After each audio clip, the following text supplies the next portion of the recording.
Hey, I wanted to give a quick update for my partner team out there. I'm so grateful for you. The first thing is we have the second course coming out of the Knowing God series, Intimacy with the Son, Part 1. Jesus' eternality and his life leading us right up to the foot of the cross. And we're going to do the second one, film it in a couple weeks on the cross, the resurrection, ascension, and second coming. So I'm excited about that. Just to let you know, the Intimacy with the Father course was my largest course I've ever taught. I had literally had just under 1,000 people taking the course.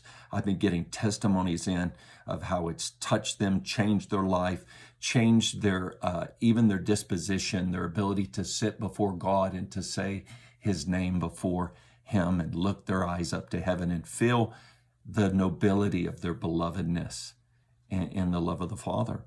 And so as a child of God. And so I wanted to share with you that it's been so successful, and we're so looking forward to Intimacy with the Son. In this MailChimp newsletter that I'm sending you, we're going to have the code for you so that you can take the course for free, and we're excited. And I'll put in here a discount code for anyone that you want to send it to so they could get 50% off as well and take it. So we're excited about that. I'm trying to, this was unusual. I was able to do something that I'm so grateful to my sons pushing me forward to engage through social media this way.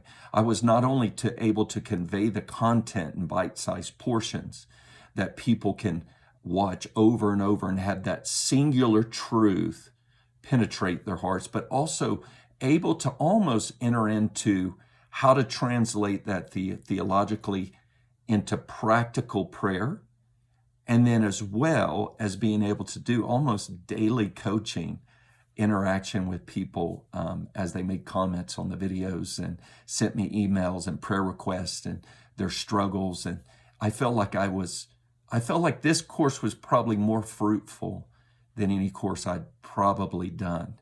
The way that people were able to receive the truth in their own settings and ways that their frames were made for, in the comfort of their homes, take it right to prayer, connect it to meditation exercises, have the live webinars where they could ask questions, we could interact, and then the daily coaching. It's been such a blessing, and I'm so looking forward to this next course. And it comes at a timely moment. You know, even as this election is approaching, I was just in D.C. for a week, taught at David's Tent in Fredericksburg at the Fredericksburg Prayer Furnace, and visited many prayer ministries around D.C. I stayed in the condo of where in that building Dick Simmons has been interceding for decades, and right below me was a 24/7 prayer room that intercessors were going in and out all manners of day. That very condo, that very building I was in was where Promise Keepers birthed. They're standing in the gap, Million Men on the Mall, and where Tom Hess had his vision, where the Lord then sent him to Jerusalem for night and day prayer. And in that place, the Excellencies of Christ Ministries Board, we met. It was a sovereign thing. We weren't planning to meet there, but the Jason Hershey, who oversees David's Tent, felt like we were supposed to have our board meeting in that place where so many plans of God were birthed. We were looking right on the Supreme Court and the Capitol Hill, and the Lord was speaking to us about particular assignments. One is coming up. I am going to the D.C. area in January for a 6-month period. In that time, I'm going to be working with prayer ministries to help build them up, help build a school, a training school there, right in the bedroom community of D.C., and build up a work with David Bradshaw and Awaken the Dawn. And I look forward to laboring in many of these ministries in the D.C. area.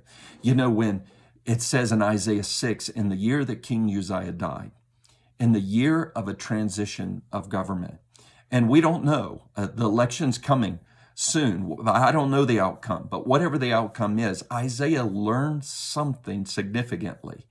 In Isaiah's day, it was a transition from a godly king who for many years was the ultimate, he was the model of kingship for Israel. He served the God of his father David, and for 46 years he had challenged unrivaled success in every area of culture and agriculture, finance, and military, all kinds of weapons of war. He had a strong defense. He expanded the borders. There was no king like Uzziah.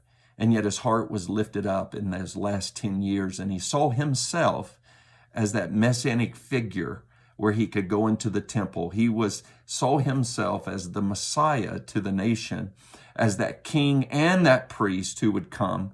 And of course, leprosy broke out on his forehead. And the Bible says that when his heart was lifted up, when pride entered his heart, the judgment of the Lord broke out, and he died in disgrace the last 10 years of leprosy.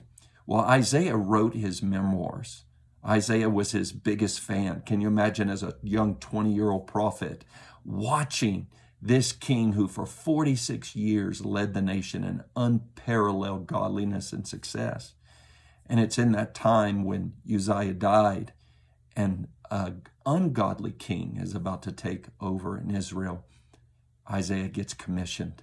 He sees the Lord high and lifted up.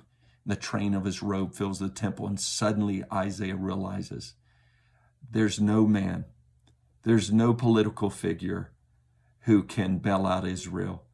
There's only one. And he puts his eyes on the throne, where he sees, John chapter 12 says he was seeing Jesus. And so he sees Jesus high and lifted up. And at that moment, he says, woe is me, I'm a man of unclean lips, among a people of unclean lips, for I've seen the King. His eyes see the King and suddenly realizes there's a heavenly solution for Israel's problems.